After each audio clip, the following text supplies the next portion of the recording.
great to have you both with us. Richard, I know you're joining the team here. That's another reason why we're talking about that. Jim, what does it mean to have Richard join the crew here at Parker McConkie? It means a lot, let me tell you. Now, this guy was the chief criminal prosecutor in Utah for many, many years, and he brings real experience to the firm, especially because we're a firm that's interested in social justice issues. And right now, with all of the riots and the difficulties that we're having with ICE and the police problems in Minnesota, for example, it's important that attorneys represent people that have been harmed when they've gone to exercise their First Amendment rights. I'm glad you brought that up, because justice and accountability, that is what you mentioned in the paperwork that I saw about the announcement. Mm-hmm. Justice and accountability, what has that always been and meant for you at Parker McConkie? Well, it's been a great deal. We've had a number of civil rights cases. I represented the McCluskey family at the University of Utah, went through those terrible issues with the murder on campus of a lovely young woman who was studying at the university, a track star, and we finally got that settled. And I hope because of it now, and I believe this is true, that the University of Utah is a safer place for women to pursue their educational opportunities. And so these are the kinds of cases we like to do. We've got Petito, the Gabby Petito case, that comes up for an argument in the Supreme Court here in just a couple of weeks. And that's another case where we're trying to hold institutions responsible for doing the right thing. Police officers should not harm citizens. And when they do, there should be consequences.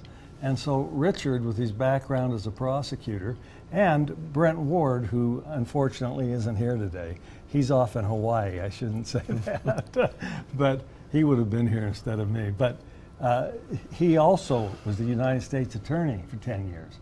And so they bring real clout and heft when we go after these kinds of issues. Institutional knowledge, years of major cases, right. Kind of like the firm. I was going through some of the cases that you've had involvement in, Richard, and obviously if you've lived in Utah or have been around the block or have watched Netflix lately, you know about Elizabeth Smart. What was your involvement in that case? I was involved, in fact, it was the last case I was involved in before I retired as an assistant U.S. attorney. And the Elizabeth Smart kidnapping, the abduction, the abuse, initially was brought by the state of Utah, by the district attorney's office in Salt Lake. And unfortunately, it had stalled in the Utah court system because, as you may remember, Mr. Mitchell, when he came into court, started singing hymns. And his attorneys said to the court, Mr. Mitchell is not competent to stand trial.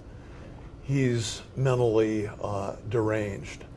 And ultimately, after a 4-year period of time, the district court judge in Utah held that indeed he was not competent to stand trial.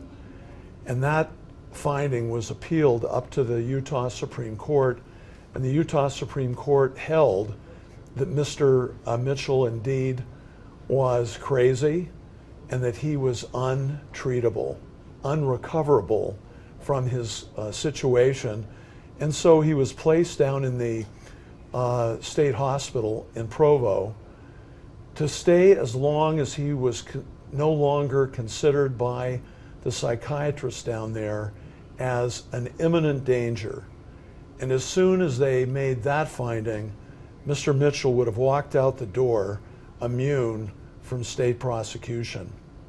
And the U.S. attorney at that time, Brett Tolman, and myself thought, this is a miscarriage of justice. We personally did not believe that Mr. Mitchell was crazy. He certainly had mental issues, but he was a manipulator. And in his state hearing, the state prosecutors had not called Elizabeth herself to testify. So we decided that there were federal charges that we could bring against him. He had transported, after kidnapping Elizabeth, he had transported her across state lines to California.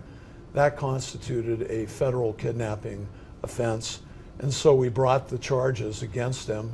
He was taken out of the state mental hospital and put in federal custody, and then we went through the whole competency process with a federal judge, and this time the federal judge, Dale Kimball, after hearing from Elizabeth and from a fine psychiatrist who said basically this is a manipulator, this is a phony guy, and found him able to stand trial federally, and he pleaded not guilty by reason of insanity. The jury was out, I think, 3 hours before he was convicted. I have lots of follow-ups, but you've been involved in some really interesting cases, so we'll have to go one at a time. Yeah, sure. Because, just for the sake of the timing here, and where we're at right now, in just a few weeks, the man that was connected to Kiplyn Davis's killing, although we don't know where Kiplyn Davis is scheduled to be released from prison. Again, if you've been in Utah, or you know some of the criminal elements over the years, the Kiplyn Davis story has been covered year over year over year, and Timothy Olsen is going to get out in just a few weeks here in early February. What stands out to you from the years of working on that one? Well, it was a cold case when we got it on the federal side of things.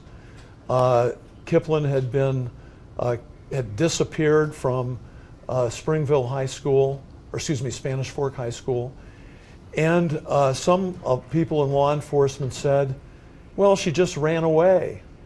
And yet there were rumors in the community that something had happened to her. And thank heavens for Richard Davis and Tamara Davis, who, actually having witnessed what was done in the Elizabeth Smart case, Richard and Tamara came to the U.S. Attorney's Office and said, can you undertake a grand jury investigation in our daughter's disappearance? I mean, to us, she was as important as Elizabeth Smart, and she hasn't been heard from for all these years, and there are rumors going about of what happened to her. And so we said, yeah, we ought to look into it.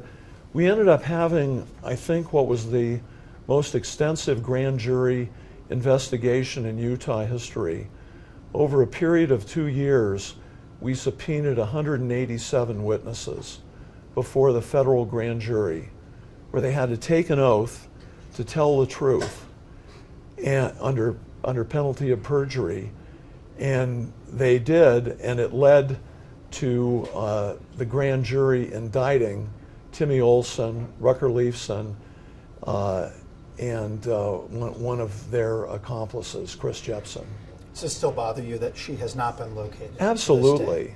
Yeah, for all of us who are parents, when we have loved ones who have disappeared, the closure can't come when they still have been not located.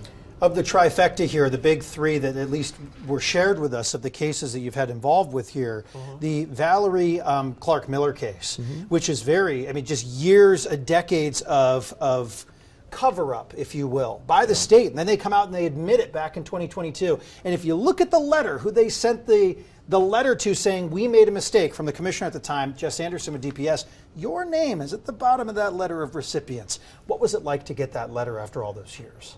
Well, it was a great relief, and it was a real feeling of closure to see Valerie's husband, John, her children, and family members who for almost 50 years had dealt with the tremendous trauma that Valarie had suffered at the hands of a highway patrolman, and yet had gotten no satisfaction from Utah law enforcement for all of those years, and finally, again after 50 years, an acknowledgement that there was in effect a cover-up.